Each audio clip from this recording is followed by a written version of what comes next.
आज मुंबई महाराष्ट्र के cyber cell ने रश्मि शुक्ला की रिपोर्ट को लेकर कहीं न कहीं गुनाह हुआ। ऑफिशियल सीक्रेट एक्ट में और टेलीग्राफ एक्ट के तहत अज्ञात व्यक्ति के खिलाफ मुकदमा दर्ज करने का काम किया है। मुकदमा दर्ज होने के बाद महाराष्ट्र के प्रतिपक्ष नेता देवेंद्र फडणवीस जी थोड़े से परेशान नजर आते हैं। उन्होंने कहा कि रश्मि शुक्ला की रिपोर्ट मैंने सिर्फ 2 पन्ने दिखाए थे, नवाब मलिक ने पूरी रिपोर्ट लोगों के सामने रखी। हाँ, ये सच है कि पिछले कई दिनों से रश्मि शुक्ला की रिपोर्ट को लेकर वे दिल्ली में प्रेस वार्ता कर रहे थे, मुंबई में प्रेस वार्ता उन्होंने की, और जब मुंबई में प्रेस वार्ता की तो मंत्री और सरकार की तरफ से हमारी जिम्मेदारी बनती थी कि परिस्थितियों से लोगों को अवगत कराया जाए। रश्मि शुक्ला की रिपोर्ट में जब वो रिपोर्ट पेश की गई तब तक कोई भी ट्रांसफ़र नहीं हुए थे। उस समय 10 आईपीएस अधिकारियों के ट्रांसफ़र हुए और रश्मि शुक्ला की रिपोर्ट पूरी तरह से आधारहीन थी। रश्मि शुक्ला ने बिना परमिशन के कुछ लोगों के फ़ोन टैप किए, कुछ व्यक्तिगत आपस में कोई लोग बात कर रहे थे, उसके आधार पर रिपोर्ट बनाई गई और जब रिपोर्ट उन्होंने दी तो सिर्फ उसके कुछ अंश सारांश बना के एसीएस कुंटे साहब को दी थी और कुंटे साहब ने उस वक्त सवाल पूछा कि आपने परमिशन बिना कैसे फ़ोन टैप किया, या जो आप आरोप लगा रही हैं कोई भी तबादला नहीं हुआ। उन पर कार्रवाई की शुरुआत हो रही थी।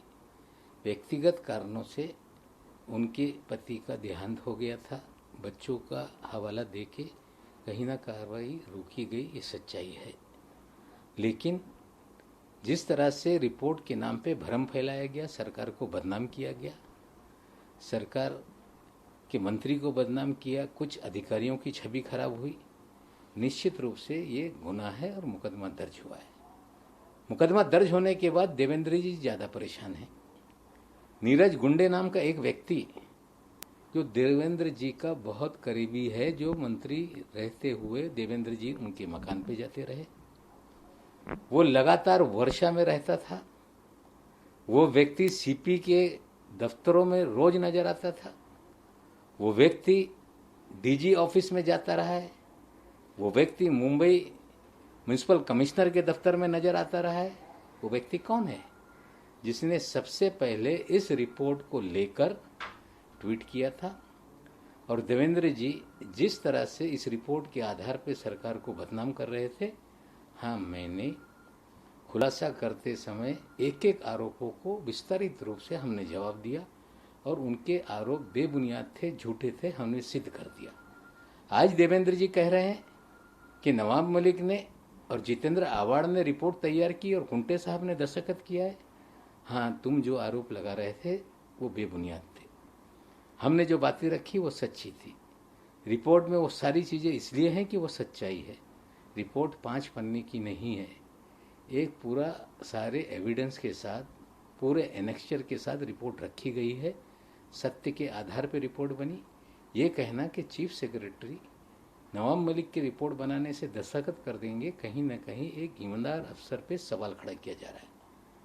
कुंटे साहब ईमानदार अफसर हैं, पूरा महाराष्ट्र जानते हैं। उन्होंने जो उस समय भी कार्रवाई की बात की थी वो भी रिपोर्ट में है। अभी भी जो रिपोर्ट उन्होंने दी है वो पूरे एनेक्चर के साथ दी है। हमें लगता है इस रिपोर्ट के बाद, एफआईआर होने के बाद, कुछ देवेंद्र जी परेशान नजर आ रहे हैं। एक तो राजनीतिक रूप से वो दिशा भूल कर रहे थे, ये स्पष्ट हो गया। अब एफआईआर में कहीं उनके लोग परेशानी में ना आ जाए, इसको लेके इस तरह के वो बयान दे रहे हैं। चंद्रकांत पाटिल इन्होंने कहा है कि मुख्यमंत्री उद्धव ठाकरे जिस तरह से सरकार बचाने के लिए कोशिश कर रहे हैं, उतनी भी कोशिश कोविड से महाराष्ट्र को बचाने के लिए नहीं कर रहे हैं।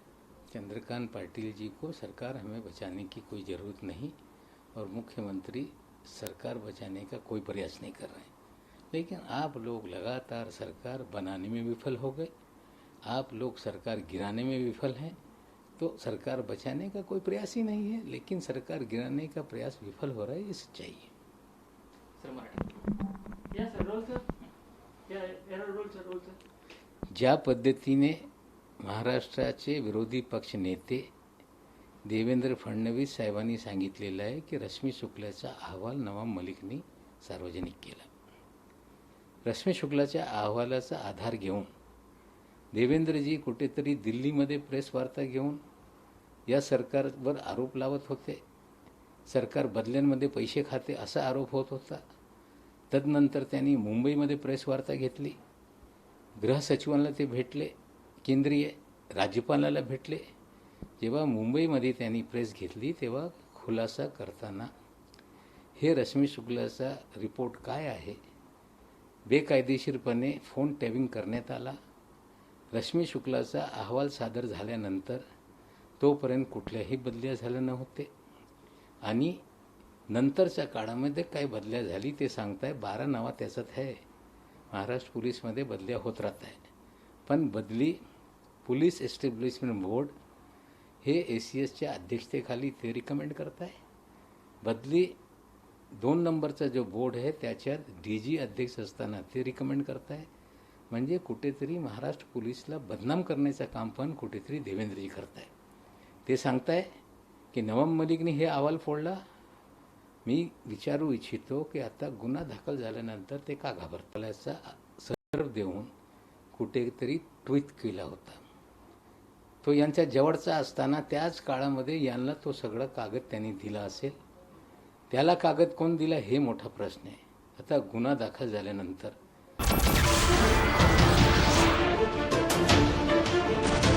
नमस्कार, मैं हूं मानक गुप्ता. अगर आपको हमारा ये वीडियो पसंद आया हो तो इसे लाइक और शेयर जरूर करें और हाँ, हमें सब्सक्राइब और फॉलो करना ना भूलें ताकि आप देश और दुनिया की कोई खबर मिस ना करें. तो जुड़े रहिए हमारे साथ और देखते रहिए News 24.